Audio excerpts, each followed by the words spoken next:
मैं ST Bhardwaj classes Prayagraj YouTube channel में आपका हार्दिक स्वागत एवं अभिनंदन करता हूं।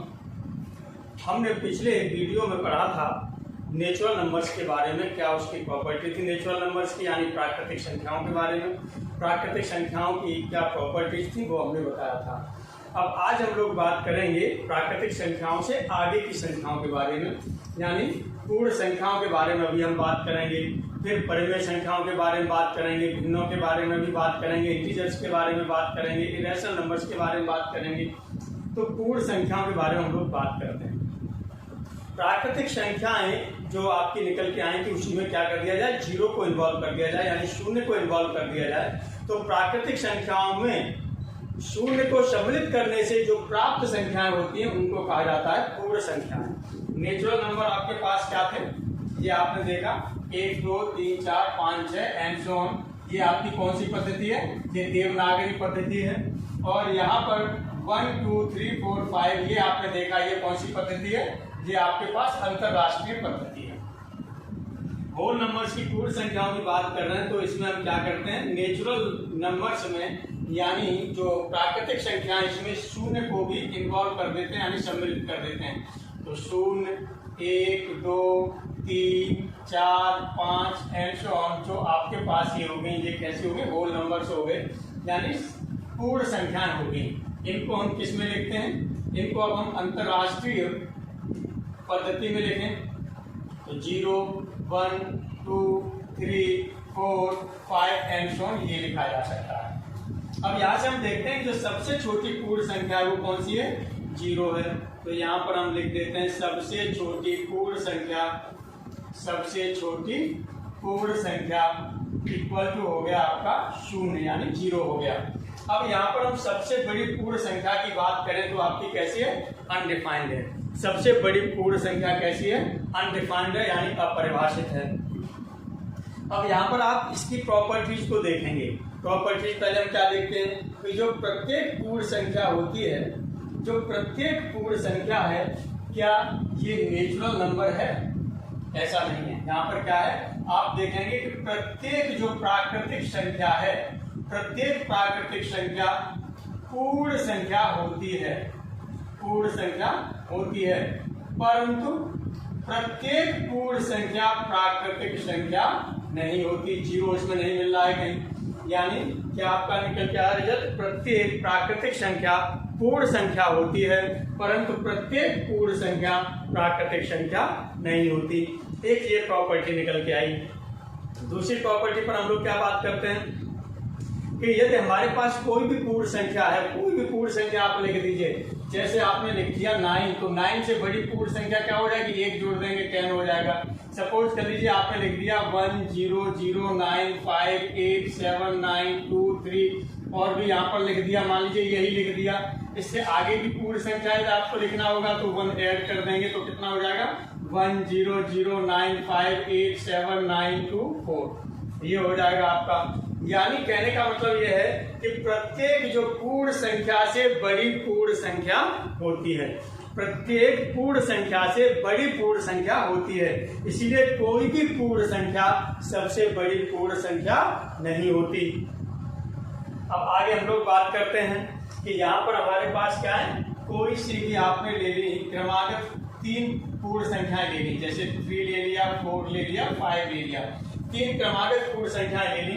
3 ये कौन सा है, ये 4 आ रहा है, ये इसके और पास वाली हम क्या करें, 3 और 5 को ऐड कर दें और इसका कर दें आधा, तो कितना हो जाएगा 8/2 इक्वल टू कितना हो गया 4, यानी ये बीच वाली संख्या मिल जाती है। इसका मतलब क्या हो गया, 3 क्रमागत पूर्ण संख्याओं में बीच की संख्या पहली और तीसरी संख्याओं के योग की आधी होती है। कोई सी भी संख्या आप ले लेंगे उसमें सभी में ये रूल क्या होगा, अप्लाई होगा।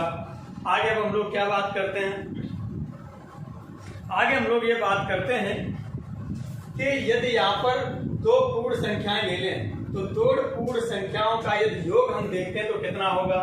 2 पूर्ण संख्या ले लें, कोई सी भी ले लीजिए, चलिए आपने 4 ले लिया और यहाँ से आपने आगे चल के 11 ले लिया, तो 4 भी आपका क्या पूर्ण संख्या है और 11 भी पूर्ण संख्या है। दोनों को जोड़ देंगे तो कितना हो जाएगा 15 हो जाएगा। तो ये भी क्या हो जाएगा, पूर्ण संख्या हो जाएगा। कहने का मतलब ये है कि दो पूर्ण संख्याओं का योग पूर्ण संख्या होता है। दो पूर्ण संख्याओं का योग पूर्ण संख्या होता है। इसी तरह से हम अंतर पर भी बात करते हैं। चलिए 4 और 11 इन दोनों का अंतर, डिफरेंस को हम इस तरह से डिनोट कर देते हैं। डिफरेंस का मतलब क्या होता है, जो बड़ी संख्या होती है उसमें से छोटी संख्या को घटा देते हैं। तो बड़ी संख्या यहाँ 11 है, 11 में से 4 को घटाएंगे तो कितना हो गया 7। 4 भी पूर्ण संख्या है, 11 भी पूर्ण संख्या है और 7 भी पूर्ण संख्या है। इसका मतलब दो पूर्ण संख्याओं का अंतर पूर्ण संख्या होता है। दो पूर्ण संख्याओं का अंतर पूर्ण संख्या होता है। इसी तरह से हम लोग किस पर बात करेंगे, गुणनफल के बारे में बात करते हैं। यदि दो पूर्ण संख्याओं का गुणनफल भी ले लिया जाए तो चलिए गुणनफल ले लेते हैं यहाँ से। जैसे 4 और 11 लिया था तो 4 का और 11 का आपने मल्टीप्लाई कर दिया, कितना हो गया 44 हो गया। यानी 4 मल्टीप्लाइड बाई 11 इक्वल टू 44। अब यहाँ देखेंगे ये भी आपका 4 भी होल नंबर है, 11 भी होल नंबर है और 44 भी होल नंबर है। तो इसे हम क्या लिख सकते हैं, हम ये कह सकते हैं कि दो पूर्ण संख्याओं का गुणनफल पूर्ण संख्या होता है। दो पूर्ण संख्याओं का गुणनफल पूर्ण संख्या होता है, ये हम यहाँ पर कह सकते हैं। अब इसके बाद जो हम लोग बात करेंगे वो बात करेंगे पूर्णांक पर। इसके बाद जो हम लोग बात करेंगे वो पूर्णांक पर बात करेंगे। पूर्णांक क्या होता है, देखिए जो होल नंबर्स थे, ये होल नंबर्स थे आपके पास, यानी पूर्ण संख्याएं थी। पूर्ण संख्याओं में क्या किया, जो नेचुरल नंबर्स थे, प्राकृतिक संख्याएं थी, इनके नेगेटिव जो वैल्यूज रही उनको भी इन्वॉल्व कर दिया गया है, यानी ऋणात्मक मानों को भी क्या कर दिया, सम्मिलित कर दिया। तो उनको कहा जाने लगा पूर्णांक। उनको क्या कहा जाने लगा, पूर्णांक कहा जाने लगा। चलिए हम लोग पूर्णांक पर बात करते हैं, क्या होते हैं पूर्णांक। पूर्णांक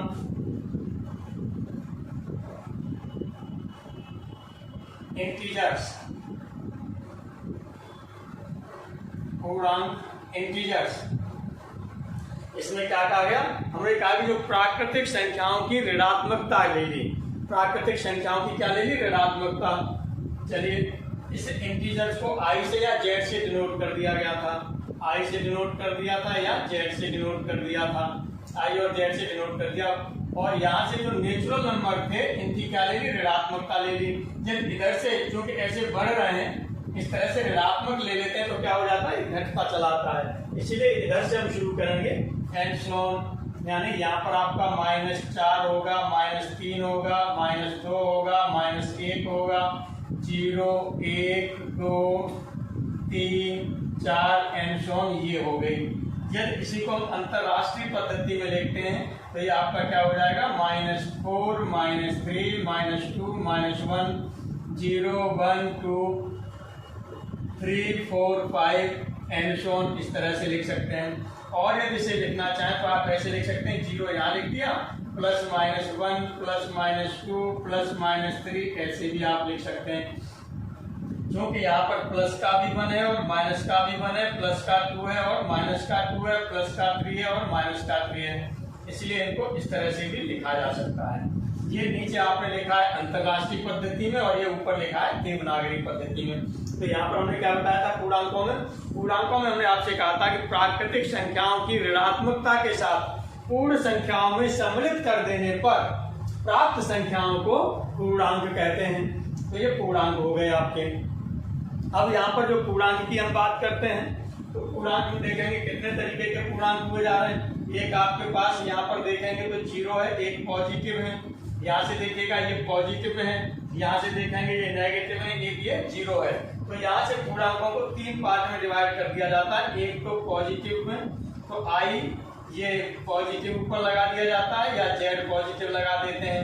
तो इसमें जितने भी 1, 2, 3, 4, 5 ये सब आप लिख देंगे, यानी यही क्या है, नेचुरल नंबर्स भी हैं। इसी तरह से आई यदि नेगेटिव की हम बात करते हैं या जेड नेगेटिव लगा देते हैं तो इसमें माइनस वाले लिख देंगे, -1, -2, -3 एंड सो ऑन ये। और इसी तरह से जब हम आई 0 की बात करेंगे तो इसमें एक ही एलिमेंट होता है, वो होता है 0।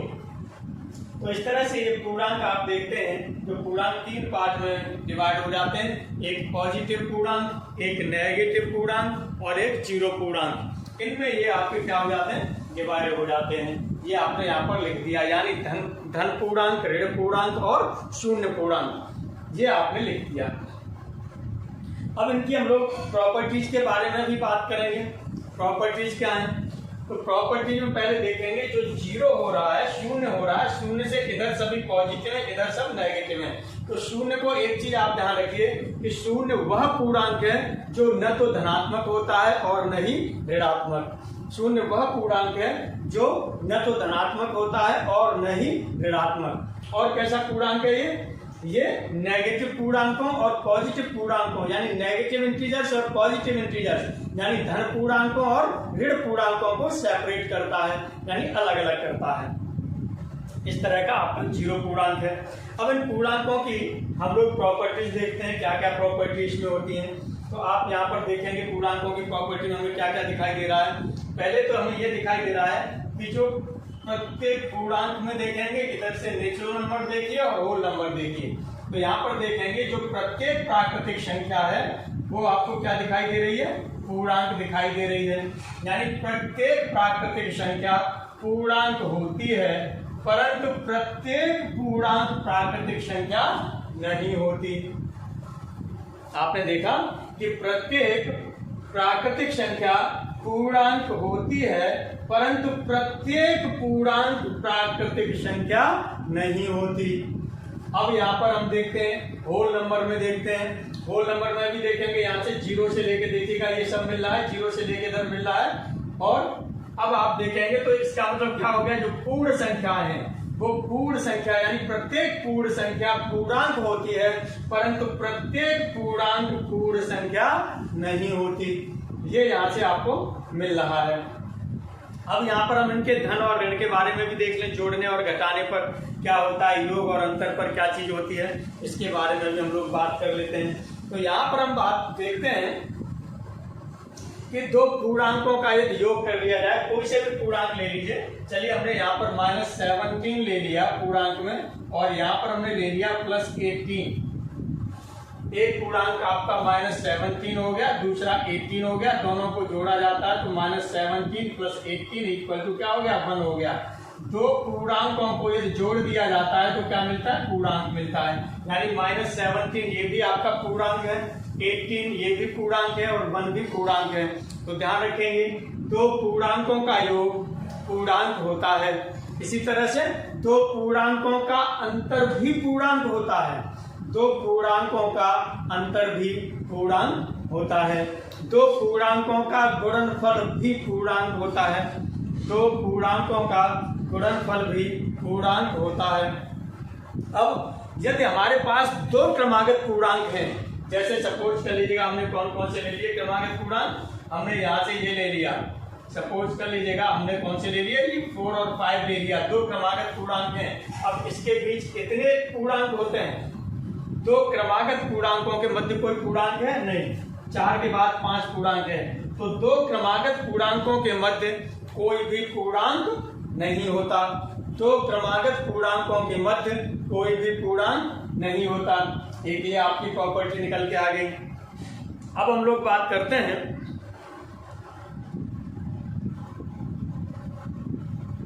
कि यदि हमें दो पूर्णांक दे दिए गए हैं, दो पूर्णांक दे दिए गए हैं तो उनके बीच में कितने पूर्णांक पड़ेंगे, इस पर हम लोग बात करते हैं।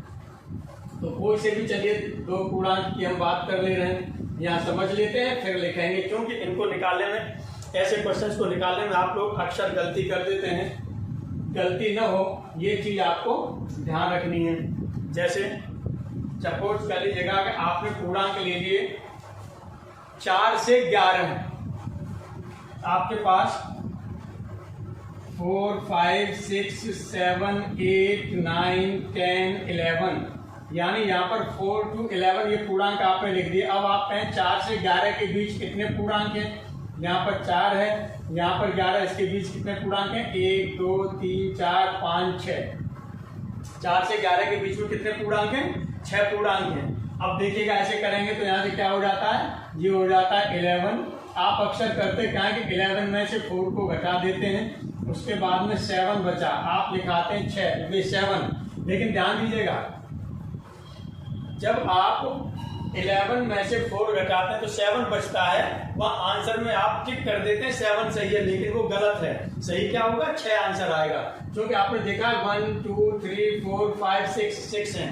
तो आप क्या करेंगे, इसमें से एक और घटा देंगे, इसमें से क्या करेंगे, इसमें से एक और घटा देंगे, जो बचेगा ये आंसर आपका क्या होगा? सही होगा। और भी बड़े बड़े ले लीजिए, और भी जैसे आपने ले लिया, चलिए हमने ले लिया 8 9 10 11 12 13 14 15 16 17 18 19 20 21 ये ले लिया। चलिए 8 और 21 के बीच में कितने पूर्णांक होंगे? तो आप क्या करेंगे, 8 और 21 के बीच कितने पूर्णांक होंगे? तो 21 में से आप क्या करेंगे, ये 8 घटाएंगे, एक और घटा देंगे, तो जो आंसर आएगा वही आपका क्या हो जाएगा? सही आंसर होगा। अब यहाँ से क्या होगा, 21 में से एक तरह से 9 घट जाएगा, तो कितने होंगे? 12 12। अब देख लीजिएगा 1 2 3 4 5 6 7 8 9 10 11 12 हो गए। यदि इसे हम एक तरह से फॉर्मूले के फॉर्म में लिखना चाहेंगे तो हम फॉर्मूले के फॉर्म में क्या लिख देंगे? दो पूर्णांकों के बीच पूर्णांकों की संख्या। फॉर्मूले के फॉर्म में यदि हम यहाँ लिखना चाहें तो इसे लिख सकते हैं, दो पूर्णांकों के बीच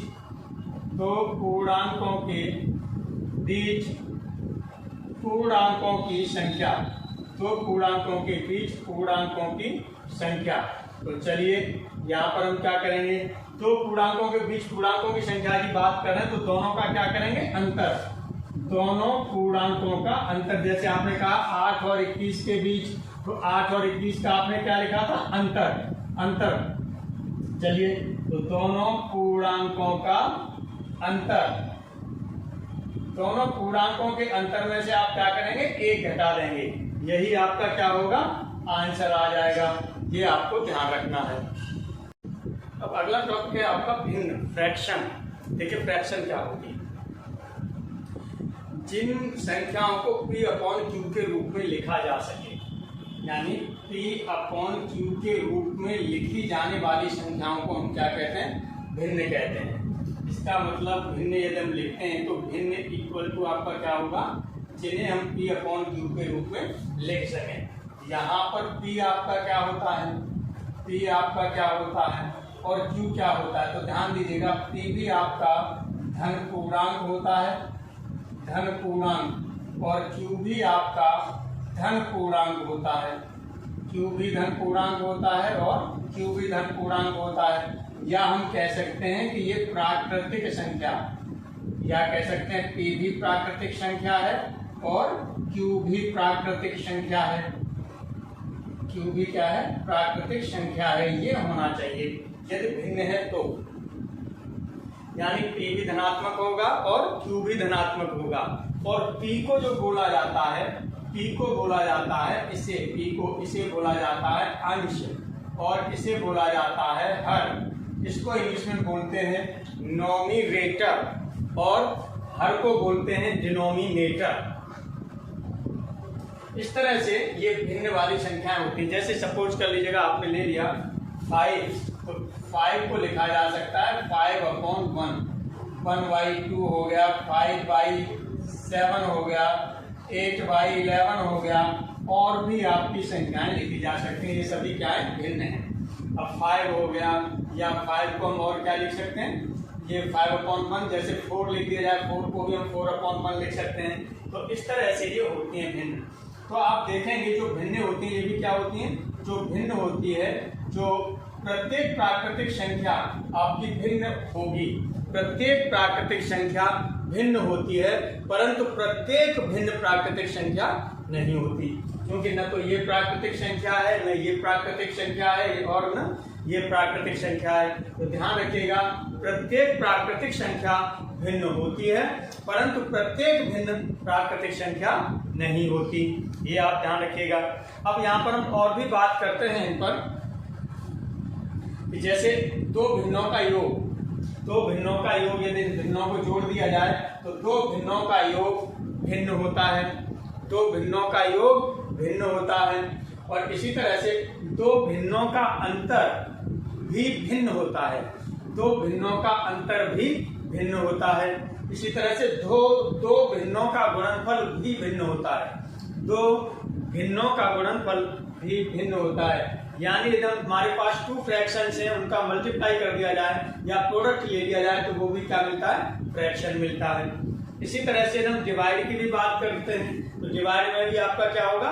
दो भिन्नों का जो डिवाइडेशन होगा वो भी क्या होगा? भिन्न होगा। अब हम लोग यहाँ से जो बात करते हैं वो किस पर बात करते हैं? परिमेय संख्याओं पर, रैशनल नंबर्स पर। तो देखिए परिमेय संख्याएं क्या होती हैं? परिमेय संख्याएं, परिमेय संख्याएं, इनको इंग्लिश में बोला जाता है रैशनल नंबर्स। ये थोड़ा सा भिन्न से क्या है? डिफरेंस है। ये भी क्या होगा? जो परिमेय संख्याएं होती हैं, ये परिमेय संख्याएं होती हैं, ये परिमेय संख्याएं भी आपकी क्या है? इनको भी P/Q के रूप में लिखा जा सकता है। लेकिन ध्यान देंगे ये P आपका क्या है? अंश है, नीचे ये क्या होगा? हर होगा। लेकिन P के साथ में यहाँ पर ध्यान दीजिएगा, P आपके पास में क्या लिया था? यहाँ धन पूर्णांक लिया था, लेकिन यहाँ पर आपका कोई भी पूर्णांक हो सकता है। ये क्या हो सकता है? पूर्णांक हो सकता है। पूर्णांक आपके कितने थे? 3 थे। कौन कौन से? धनात्मक, ऋणात्मक और शून्य। धनात्मक, ऋणात्मक और शून्य। तो ये इंटीजर हो गया। लेकिन जो Q होता है ये नॉन जीरो इंटीजर होता है। Q कैसा इंटीजर होता है? Non zero integer. Non zero integer यानी अशून्य पूर्णांक होता है। इसे क्या बोला जाता है? अशून्य पूर्णांक, या इसे बोला जाता है शून्येतर भी लिखा जाता है। शून्येतर पूर्णांक एक ही बात है। अशून्य पूर्णांक या शून्येतर पूर्णांक दोनों का सेंस क्या है? आपका सेम है। फॉर एग्जाम्पल के लिए जैसे यदि यहाँ पर आप लेना चाहें तो जैसे में आपका क्या हो जाएगा? जैसे आपने ले लिया 11 को आप क्या लिख सकते हैं? 11/1 लिख सकते हैं।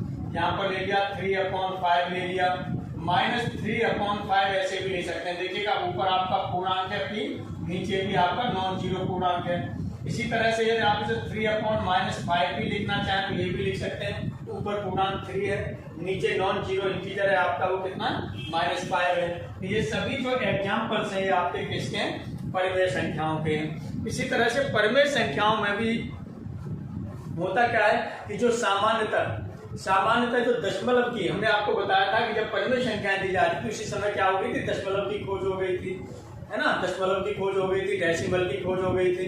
तो वहां पर आपने देखा था 10 भाग में बटा था। तो जो सामान्यतः जो आपकी दशमलव वाली संख्याओं में क्या होता है? कुछ ये हम कह सकते हैं कि सामान्यतः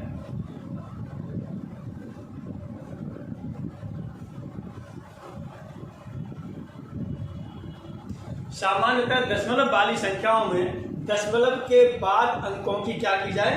गिनती की जा सके, तो इनको भी हम क्या कहते हैं? परिमेय संख्याएं कहते हैं। ध्यान दीजिएगा कि जो है दशमलव के बाद में गिनती हो जानी चाहिए। जैसे एग्जाम्पल यदि आप लेना चाहेंगे तो आप कह सकते हैं, जैसे आपने ले लिया यहाँ से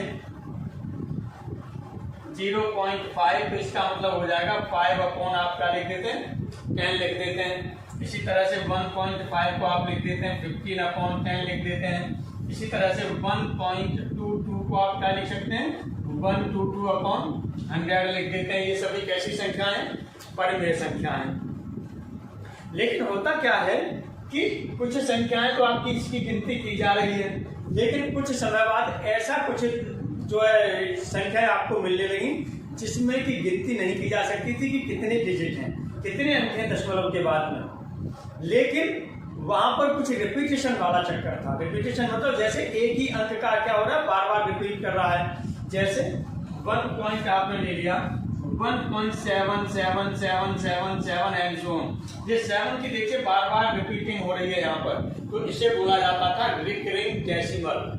रिकरिंग डेसिमल बोला जाता था इसे। और इसको भी क्या किया था? P/Q के फॉर्म में चेंज कर लिया था, इसीलिए इसको भी कैसी संख्या थी, रैशनल नंबर थी, यानी परिमेय संख्या थी। ये भी क्या हो गई, परिमेय संख्या हो गई। इसी तरह से और आपका क्या सर्च कर लिया गया, देखिए ये भी सर्च आपका हो गया, जैसे 1.25983 एंड सो ऑन, इस तरह की संख्या मिल गई। अब यहाँ पर देखिएगा तो यहाँ पर आपका क्या हो रहा है, 25983, यानी ये डिजिट है, देखिएगा इसी सीक्वेंस पर क्या हो रहा है, आपके रिपीट कर रहे हैं। तो इस तरह के जो नंबर्स को बोला गया था वो क्या बोला गया था, टर्मिनेट, या कह सकते हैं कि टर्मिनेट डेसिमल भी से कह सकते हैं, ये टर्मिनेट बोला जाते हैं। इनको भी क्या किया गया था, इनमें भी मल्टीप्लाई और डिवाइड करके इनको भी P/Q के फॉर्म में से क्या कर लिया गया, कन्वर्ट कर लिया गया था। तो इन्हें भी P/Q के फॉर्म में कन्वर्ट कर लिया, तो इनको कहा गया आपका परिमेय संख्याएं हो गई। ये भी आपकी क्या हो गई, परिमेय संख्याएं हो गई। लेकिन कुछ नंबर्स ऐसे थे जिन्हें रिपीट नहीं किया जा सका, यानी रिपीट ही नहीं कर रहे थे। जैसे आप ले लीजिएगा 1.25839520139052 एंड सो, यानी इसमें यह पता करना बड़ा मुश्किल है कि अब कौन सा डिजिट आपका आगे रिपीट करेगा। हमें लग रहा है कि कोई भी डिजिट आपका रिपीट नहीं कर रहा। तो ऐसी संख्याएं जिनको रिपीट नहीं किया, इन्हें नहीं लिखा जा सका P/Q के फॉर्म में, इन्हें P/Q के फॉर्म में नहीं लिखा जा सका। तो ऐसी संख्याओं को क्या कहा गया था, अपरिमेय संख्याएं कहा गया था, अपरिमेय संख्याएं कहा गया था। अपरिमेय संख्याओं पर हम बाद में चलेंगे, पहले हम लोग आते हैं परिमेय संख्याओं के बारे में। परिमेय संख्याओं की कुछ प्रॉपर्टीज के बारे में हम लोग बात करते हैं। तो पहले चीज तो देखिएगा, परिमेय संख्याओं में आपने क्या ली थी, यहाँ पर देखिए 11 लिया है, यहाँ पर देखिएगा भिन्न में भी इसी तरह से था। तो आप एक तो ये चीज देख रहे हैं कि जो प्रत्येक भिन्न होगी वो परिमेय संख्या होगी, परंतु प्रत्येक परिमेय संख्या भिन्न नहीं होगी।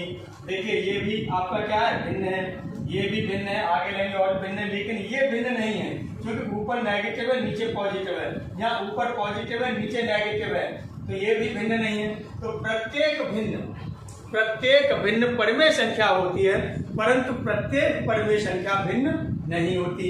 एक तो आपकी ये प्रॉपर्टी मिल गई। दूसरी प्रॉपर्टी आप देखेंगे कि प्रत्येक नेचुरल नंबर था जो, यानी प्रत्येक प्राकृतिक संख्या परिमेय संख्या होती है, परंतु प्रत्येक परिमेय संख्या प्राकृतिक संख्या नहीं होती। ये आपको एक प्रॉपर्टी मिली। और आगे प्रॉपर्टी की हम लोग बात कर रहे हैं, जो पूर्णांक है, ये पूर्णांक, तो प्रत्येक पूर्णांक परिमेय संख्या होता है, प्रत्येक पूर्णांक परिमेय संख्या होता है, परंतु प्रत्येक परिमेय संख्या पूर्णांक नहीं होती। इसी तरह से और भी आप आगे बढ़ते चले जाइए, यानी पूर्ण संख्या के लिए प्रत्येक पूर्ण संख्या परिमेय संख्या होती है, परंतु प्रत्येक परिमेय संख्या पूर्ण संख्या नहीं होती। और भी यहाँ पर हम परिमेय संख्याओं की बात करें तो यहाँ पर देखेंगे कि यदि दो परिमेय संख्याएं कोई भी ले लीजिए, दो परिमेय संख्याएं कोई भी ले लीजिए, तो उनके बीच अनंत परिमेय संख्याएं होती हैं। दो परिमेय संख्याओं के मध्य अनंत परिमेय संख्याएं होती हैं। आगे चल के देखिए, दिखा देंगे उसको भी। और यहाँ पर हम क्या कर सकते हैं, दो परिमेय संख्याओं का यदि योग ले लिया जाए तो क्या होता है, परिमेय संख्या होता है। दो परिमेय संख्याओं का योग परिमेय संख्या होता है। दो परिमेय संख्याओं का अंतर भी परिमेय संख्या होता है। दो परिमेय संख्याओं का गुणनफल भी परिमेय संख्या होता है। और दो परिमेय संख्याओं का भागफल भी परिमेय संख्या होता है। इस तरह से हम परिमेय संख्याओं के बारे में बात की। अब हम लोग जो बात करेंगे वो किसके बारे में बात करेंगे, अपरिमेय संख्याओं के बारे में बात करेंगे। इरेशनल नंबर में हमने आपको बताया, यानी अपरिमेय संख्याओं में हमने आपको बताया कि इन्हें P/Q के रूप में नहीं लिखा जा सकता। इससे पहले आपने क्या देखा था, परिमेय संख्याएं देखी थी। परिमेय संख्याओं में जैसे आपने क्या लिया था, 1.2222 एंड सो ऑन 2 है, तो ऐसी संख्याओं को 1.2 पर बार से भी हम डिनोट कर देते हैं। इसी तरह से 1.35873587 एंड सो ऑन ये है, तो इसे 1.3587 इसके ऊपर बार कर देते हैं, जो आपकी रिपीट होती है ऐसे लिख देते हैं नंबर्स को।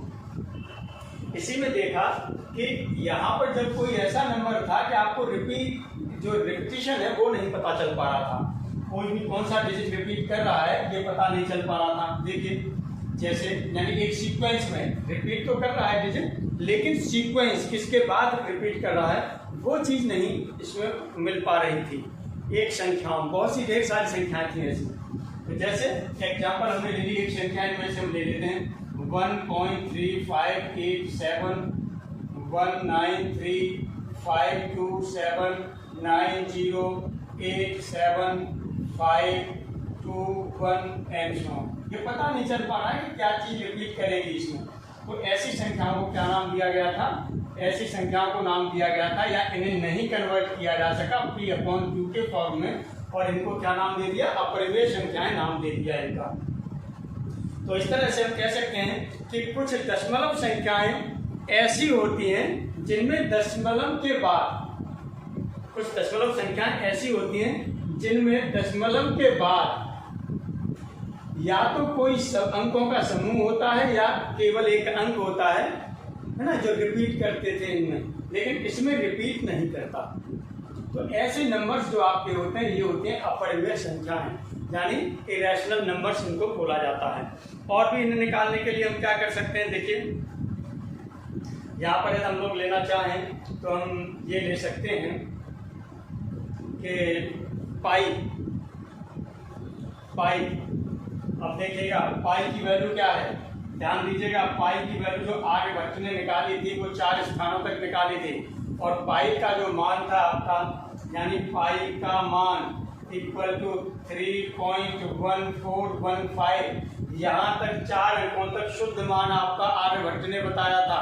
इसके बाद इसकी वैल्यू और भी निकली, वो क्या थी 92653 एंड सो ऑन, इसके आगे पता नहीं चला। तो ये कैसी संख्या हो रही है आपकी, देखिएगा ये आपकी अपरिमेय संख्या है। इसीलिए पाई जो होता है आपकी क्या होती है, पाई अपरिमेय संख्या होती है। पाई अपरिमेय संख्या होती है, ध्यान रखिएगा। एग्जाम में कई बार ये क्वेश्चन पूछा गया है, पाई आपकी परिमेय संख्या है या अपरिमेय संख्या है। तो पाई आपकी कैसी संख्या है, अपरिमेय संख्या है। लेकिन क्वेश्चंस को ध्यान में रखते हुए इसकी एक अप्रोक्सीमेटली वैल्यू ले ली जाती है। तो अप्रोक्सीमेटली वैल्यू में क्या ले ली जाती है, पाई इक्वल टू, ये ध्यान दीजिएगा, ये लिया जाता है के, क्या लिया जाता है, पाई इक्वल टू 3.14 ले लेते हैं, या ले लेते हैं 22/7। तो ध्यान दीजिएगा कि पाई तो आपका क्या है, या यहीं पर हम लोग ले लेते हैं, ये पाई तो आपकी कैसी संख्या है, अपरिमेय संख्या है। लेकिन जो आपके पास ये या आपके पास ये दोनों संख्याएं ये कैसी हैं, परिमेय हैं, परिमेय संख्याएं हैं ये। तो ध्यान देना है कि 3.14 आपकी परिमेय संख्या होती है, या 22/7 आपकी परिमेय संख्या होती है, लेकिन पाई अपरिमेय संख्या है, ये ध्यान रखिएगा, गलती न हो जाए आप लोगों से। अब यहाँ पर हम लोग बात करते हैं कि हमारे पास जो नंबर्स थे, जैसे कुछ हम अंडर रूट में भी संख्याओं को ले लेते हैं, या प्राकृतिक संख्याएं ले लीजिए। प्राकृतिक संख्या हमारे पास क्या है, एक थी हमारे पास 1 2 3 4 5 6 ऐसे। तो चलिए हमने यहाँ पर ये ले लिया, ये हमारे ये ले लिया 1 है हमारे पास, और 1 का अंडर रूट ले लिया जाए तो क्या हो जाता है, ±1 मिल जाता है। यहाँ से हम देखते हैं दूसरी हमारे पास प्राकृतिक संख्या 2 है, 2 का अंडर रूट इस तरह से नहीं मिलता, अंडर रूट 3 की वैल्यू भी नहीं है किसी के।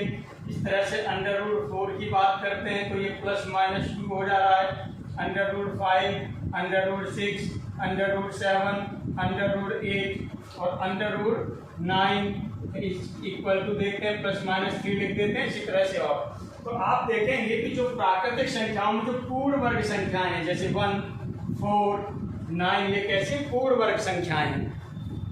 तो जो पूर्ण वर्ग संख्याओं का जो वर्गमूल होता है ये तो कैसा होता है, परिमेय होता है। ये परिमेय है, ये भी परिमेय है। पूर्ण वर्ग संख्याओं का वर्गमूल कैसा होता है, परिमेय होता है। लेकिन अपूर्ण वर्ग संख्याओं का वर्गमूल कैसा होता है, अपरिमेय होता है। ये ध्यान रखिएगा। तो इस तरह से हम लोग यहाँ पर लिख सकते हैं, यहाँ से हम लिख सकते हैं कि अंडर रूट और यहाँ पर आपने ले ली पूर्ण वर्ग संख्या ले ली। पूर्ण वर्ग संख्या का जो अंडर रूट लेते हैं तो ये आपकी कैसी होती है, हमेशा परिमेय होती है। और यदि आप अपूर्ण वर्ग संख्या ले ली आपने और इसका अंडर रूट आप लेते हैं तो ये कैसी संख्या होती है, अपरिमेय संख्या होती है। ये आपकी अपरिमेय संख्या होती है, ये भी आप लोग ध्यान में रखिएगा। इस तरह से हम कुछ इसकी प्रॉपर्टी या नोट के बारे में भी हम लोग लिख सकते हैं। क्या लिख सकते हैं हम, एक तो ये लिख सकते हैं कि जो परिमेय संख्या है वो अपरिमेय नहीं है और जो अपरिमेय है वो परिमेय नहीं है। इसका मतलब अपरिमेय संख्या परिमेय संख्या नहीं हो सकती और परिमेय संख्या अपरिमेय संख्या नहीं हो सकती। एक तो आपका ये हो गया। अब यहाँ पर कोई भी दो आप अपरिमेय संख्याएं ले लीजिए, कोई सी भी दो अपरिमेय संख्या ले लीजिए। चलिए एक आपने क्या ले लिया, यही ले लिया 3.1415926535 एंड सो ऑन। दूसरी संख्या आपने ले ली 3.1415926536 ले लिया यहाँ पर एंड सो ऑन। अब यहाँ पर देखिएगा यहाँ से कौन सी नीचे वाली संख्या बड़ी है ऊपर वाली से। अब इनके बीच में यहाँ पर जितने होंगे इनफाइनाइट डिजिट आ सकते हैं यहाँ पर। तो इसका मतलब दो अपरिमेय संख्या आएंगे तो दो अपरिमेय संख्याओं के बीच में कितनी अपरिमेय संख्या हो सकती है, इनफाइनाइट अपरिमेय संख्याएं हो सकती हैं। तो ध्यान दीजिएगा, दो अपरिमेय संख्याओं के मध्य अनंत अपरिमेय संख्याएं होती हैं। इसी तरह से दो अपरिमेय संख्याओं के मध्य अनंत परिमेय संख्याएं भी होती हैं। दो अपरिमेय संख्याओं के मध्य अनंत अपरिमेय संख्याएं होती हैं और दो अपरिमेय संख्याओं के मध्य अनंत परिमेय संख्याएं होती हैं। इसी तरह से परिमेय संख्याओं के बीच की भी हम लोग बात कर सकते हैं। दो परिमेय संख्याओं के मध्य अनंत परिमेय संख्याएं होती हैं और दो परिमेय संख्याओं के मध्य अनंत अपरिमेय संख्याएं होती हैं। ये ध्यान रखिएगा, एग्जाम में पूछे जा सकते हैं इस तरह के क्वेश्चंस। मैंने आपको बता दिया है कि सर्वप्रथम आर्यभट्ट ने दशमलव के 4 स्थानों तक पाई का शुद्ध मान ज्ञात किया। पाई का शुद्ध मान ज्ञात किया कितने अंकों तक, 4 अंकों तक। दशमलव के बाद 4 अंकों तक मैंने बताया था 3.1415। ये किसने, आर्यभट्ट ने शुद्ध मान निकाला था और उसके बाद में आए हैं और मान।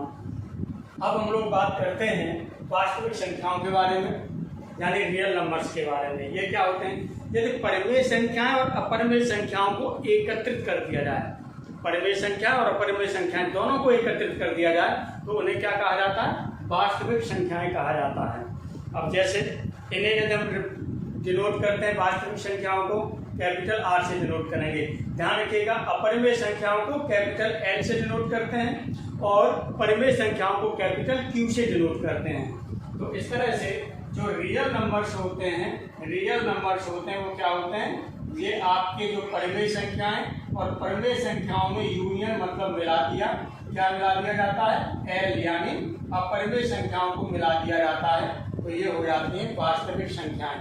जब इन संख्याओं को हम लेते हैं तो कहाँ पर आ जाती हैं, एक ये देखिएगा, एक यदि यहाँ से लाइन ड्रॉ कर दी जाती है इस लाइन पर आ जाती हैं। ये 0 ले लिया, ये 1 2 3 and so on, -1 -2 -3 and so on, ये ले लिया जाता है। अब यहाँ पर हम लोग बात करते हैं कि जितने भी पॉइंट आपके रहते हैं, ये चाहे वो इमेज ये रेशनल नंबर के हों चाहे आपके इरेशनल नंबर के हों, यानी कोई इरेशनल नंबर हो चाहे रेशनल नंबर हो, सभी कहाँ पढ़ते हैं, इसी लाइन पर पढ़ते हैं। इस लाइन को बोला जाता है रियल लाइन। इस लाइन को बोला जाता है रियल लाइन, यानी वास्तविक रेखा। इसे बोला जाता है वास्तविक रेखा, ये बोला जाता है। इस तरह से यहाँ पर आप देखेंगे कि वास्तविक रेखा का जो प्रत्येक पॉइंट है वो एक वैल्यू को, एक मान को शो करता है, चाहे वो इरेशनल हो चाहे फिर रैशनल हो, दोनों में से कोई भी मान होगा वो शो करेगा। अब यहाँ पर हम लोग इसमें देखते हैं इनकी प्रॉपर्टीज के बारे में, वास्तविक संख्याओं की प्रॉपर्टी के बारे में बात करते हैं। तो प्रत्येक परिमेय संख्या वास्तविक संख्या होगी। प्रत्येक परिमेय संख्या, देखिए परिमेय संख्या मिलेगी, प्रत्येक परिमेय संख्या वास्तविक संख्या होती है, परंतु प्रत्येक वास्तविक संख्या परिमेय संख्या नहीं होती। इसी तरह से प्रत्येक अपरिमेय संख्या वास्तविक संख्या होती है, परंतु प्रत्येक वास्तविक संख्या अपरिमेय संख्या नहीं होती। क्यों अपरिमेय नहीं है? इसी तरह से अब हम क्या करेंगे, जो आपका नेचुरल नंबर था, प्राकृतिक संख्या थी, प्रत्येक प्राकृतिक संख्या वास्तविक संख्या होती है, परंतु प्रत्येक वास्तविक संख्या प्राकृतिक संख्या नहीं होती। इसी तरह से प्रत्येक पूर्ण संख्या वास्तविक संख्या होती है, परंतु प्रत्येक वास्तविक संख्या पूर्ण संख्या नहीं होती। प्रत्येक पूर्णांक, अगला नंबर, प्रत्येक पूर्णांक वास्तविक संख्या होता है, परंतु प्रत्येक वास्तविक संख्या पूर्णांक नहीं होती। ये चीजें भी आपको मिल गई। अब यहाँ पर हम क्या करेंगे, ये दो वास्तविक संख्याएं ले लें। दो वास्तविक संख्याओं के बीच में यदि कोई सी भी दो वास्तविक संख्याएं ले लें, उनके बीच में कैसी अनंत वास्तविक संख्याएं होंगी, या हम कह सकते हैं दो वास्तविक संख्याओं के मध्य अनंत वास्तविक संख्याएं होती हैं, या दो वास्तविक संख्याओं के मध्य अनंत परिमेय संख्याएं होती हैं, दो वास्तविक संख्याओं के मध्य अनंत अपरिमेय संख्याएं होती हैं। इसी तरह से और हम कह सकते हैं कि दो वास्तविक संख्याओं का योग वास्तविक संख्या होता है, दो वास्तविक संख्याओं का अंतर वास्तविक संख्या होता है, दो वास्तविक संख्याओं का गुणनफल वास्तविक संख्या होता है। इसी तरह से दो वास्तविक संख्याओं का यदि हम भागफल भी निकालेंगे तो वो भी क्या आएगा, वास्तविक संख्या ही आएगा। इस तरह से हम लोग जो वास्तविक संख्याओं के बारे में जो हमने जानकारी ली है, ये है, इसको हम एक ग्राफ के द्वारा या हम एक डायग्राम के द्वारा और प्रस्तुत करते हैं। यदि आपसे एक चीज ये कही जाती है कि दो क्रमागत पूर्णांकों के मध्य अंतर कितना होता है, तो दो क्रमागत पूर्णांकों के मध्य अंतर कितना होता है, 1 होता है। ये ध्यान रखिएगा, दो क्रमागत पूर्णांकों के मध्य अंतर क्या होता है, 1 होता है। इसको हम एक फिगर के द्वारा समझ लेते हैं। देखिए, पहले आपकी क्या थी, प्राकृतिक संख्याएं थी, तो चलिए हमने यहाँ पर ले ली प्राकृतिक संख्याएं थी। प्राकृतिक संख्याओं में आपने क्या लिया था, आपने लिया था 1 2 3 4 एंड सो ऑन। ये प्राकृतिक संख्याएं आपके पास होगी। इन प्राकृतिक संख्याओं में आपने क्या इन्वॉल्व कर दिया था, इन प्राकृतिक संख्याओं में आपने इन्वॉल्व किया था 0 को, शून्य को। जैसे ही इन्वॉल्व करते हैं प्राकृतिक संख्याओं में शून्य को मिला दिया, तो इनको हम क्या कहने लगे थे, पूर्ण संख्याएं कहने लगे थे। क्या कहने लगे थे, पूर्ण संख्याएं कहने लगे थे। जैसे ही आपने इसमें 0 को इन्वॉल्व किया था, अब इसमें क्या किया था आपने, ये आपने ले लिया, 0 को इन्वॉल्व किया। अब आपने क्या किया, इन जो पूर्ण संख्याएं थी यानी 0 और इनमें, इन सब में आपने क्या किया था, नेचुरल नंबर के नेगेटिव पार्ट और ले लिए थे। यानी आपने ले लिए थे -1 -2 -3, इन सब में ये और इन्वॉल्व कर लिए थे, यानी -1 -2 -3 एंड सो ऑन, 0 1 2 3 4 5। जब इन सभी नंबर को मिला दिया जाता है तो इनको आपने क्या कहा था, पूर्णांक कहा था, यानी इंटीजर्स कहा था, इनको पूर्णांक बोला था। अब यहाँ पर आपने क्या लिया था, इन पूर्णांक के बाद में इसमें P/Q के रूप में जो आपने लिख दिया था, P/Q के रूप में लिख दिया था, इनको क्या कहा था, परिमेय संख्याएं कहा था। तो चलिए यहीं पर आपने ये ले लिया था कि इनको आपने P/Q के रूप में भी लिख दिया था, तो इनको आपने क्या कहा था, परिमेय संख्याएं। P/Q वाली संख्याएं भी ये सब आपकी डिनोट की जा सकती हैं P/Q के फॉर्म में, तो इनको कहा गया परिमेय संख्याएं, यानी ये परिमेय संख्याएं हो गई। इसके बाद में क्या था, जिन्हें P/Q के रूप में नहीं डिनोट कर पाए तो उन्हें आपने क्या बोला था, अपरिमेय संख्याएं बोला था। तो चलिए ये आपने अपरिमेय संख्याओं में आपने क्या लिया था, ये लिया था पहले आपने पाई, √2 √3 है ना, √5 एंड सो ऑन, और भी अपरिमेय संख्याएं। और यदि इन दोनों को एक साथ कंबाइंड फॉर्म में लिख दिया तो इनको कहा गया था रियल नंबर्स। इनको क्या कहा गया था, रियल नंबर्स, यानी वास्तविक संख्याएं कहा गया, इनको वास्तविक संख्याएं कहा गया, रियल नंबर्स कहा गया। अब हम लोग बात करेंगे काल्पनिक संख्याओं के बारे में, यानी इमेजिनरी नंबर्स के बारे में। तो यदि किसी संख्या का वर्ग किया जाए और वो हमें कैसी संख्या प्राप्त हो, नेगेटिव यानी ऋणात्मक संख्या प्राप्त होती है, तो उसे हम कहते हैं काल्पनिक संख्या। यानी यदि किसी संख्या का वर्ग करने पर ऋणात्मक संख्या प्राप्त होती है तो उसे क्या कहा जाता है, काल्पनिक संख्या कहा जाता है। जैसे एग्जाम्पल में आपने ले लिया -2 और -2 का आपने कर दिया अंडर रूट का, -2 का अंडर रूट किया और इसका कर दें वर्ग तो आपको क्या मिल जाएगा, -2 मिल जाएगा। तो ये इस तरह से कैसी संख्या हो जाएगी, काल्पनिक संख्या हो जाएगी। इसी तरह से -7 ले लिया, इसका अंडर रूट कर दिया, इसका स्क्वायर करेंगे तो -7 हो गया। तो ये संख्या कैसी होगी, काल्पनिक संख्या होगी। ये संख्या कैसी होगी, काल्पनिक संख्या होगी। अब यहाँ पर देखिएगा जो काल्पनिक संख्या होती है तो किस तरह से इसे माना जाता है। यदि यहाँ पर अंडर रूट में -1 ले लिया जाता है तो इसे किसके बराबर माना जाता है, आई के इक्वल। इसे आइटा बोलते हैं, आइटा बोलते हैं, या आप आई लिख देते हैं। इसे आपने क्या कर दिया, मान लिया, ये मान लिया जाता है, माना ये, क्योंकि माइनस का जो प्लस का तो आप अंडर रूट लगाते हैं तो +-1 हो जाता है, लेकिन माइनस का अंडर रूट आपका नहीं लिया जा सकता। तो इस तरह से यहाँ से देखेंगे कि जो ये आई होता है ये क्या होता है, इसे मान लिया है, ये आपका क्या होता है, काल्पनिक होता है, इसकी कल्पना की जाती है। इस तरह से यहाँ से -1 इक्वल टू दोनों साइड का स्क्वायर करेंगे तो आई स्क्वायर हो जाएगा, तो आई स्क्वायर इक्वल टू -1 हो जाएगा। आई इक्वल टू निकालेंगे तो -1/i हो जाएगा, या और यहाँ से हम निकालना चाहें तो 1/i इक्वल टू निकालना चाहें तो ये क्या हो जाएगा, -i हो जाएगा। अब हम संख्याओं की बात करते हैं तो इस तरह की, यदि ये इमेजिनरी संख्याओं को और वास्तविक संख्याओं को, यानी जो आपकी इमेजिनरी नंबर्स हैं और रियल नंबर्स हैं, इन दोनों को कंबाइंड फॉर्म में लिखते हैं। जैसे हमने लिख दिया 3 + 2i, जैसे हमने लिख दिया 3 + 2i, तो ये बोली जाती है कैसी संख्या, सम्मिश्र संख्या बोली जाती है। सम्मिश्र संख्या, कॉम्प्लेक्स नंबर, ये बोली जाती है सम्मिश्र संख्या, यानी कॉम्प्लेक्स नंबर,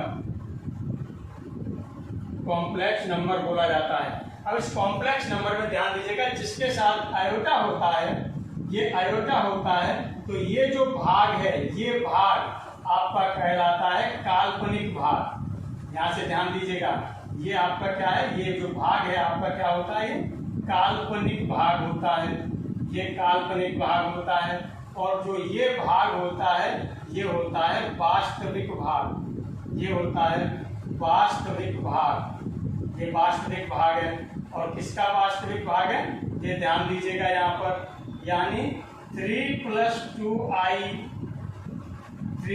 2i का वास्तविक भाग। यदि यहाँ पर हम वास्तविक भाग लिखते हैं, इसका वास्तविक भाग, तो ये कितना हो जाता है, ये हो जाएगा 3। और इसी तरह से 3 +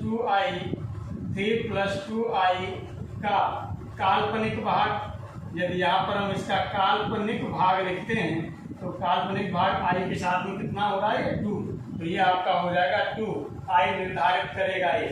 लेकिन ध्यान दीजिएगा, जो 3 और 2 हैं ये कैसे नंबर होते हैं आपके, ये नंबर आपके रियल नंबर है, वास्तविक संख्या है, लेकिन ये काल्पनिक भाग है और ये वास्तविक भाग है। तो इस तरह से यदि इसे कॉम्प्लेक्स नंबर को हम लिखना चाहें तो इसे लिख सकते हैं x + i/, ये क्या होता है, इसे जो बोला जाता है ये है आपकी सम्मिश्र संख्या, ये है सम्मिश्र संख्या बोली जाती है। x यहाँ पर आपका कैसा है, ये रियल होता है, ये आपका कैसा है, रियल नंबर है, और ये y भी आपका रियल नंबर है, लेकिन जो ये पार्ट होता है ये आपका रियल पार्ट बोला जाता है, यानी वास्तविक भाग बोला जाता है। और जो ये पार्ट है ये इमेजिनरी पार्ट बोला जाता है, इमेजिनरी पार्ट ये बोला जाता है। और वैसे x और y जो होते हैं ये कैसे होते हैं, रियल नंबर होते हैं।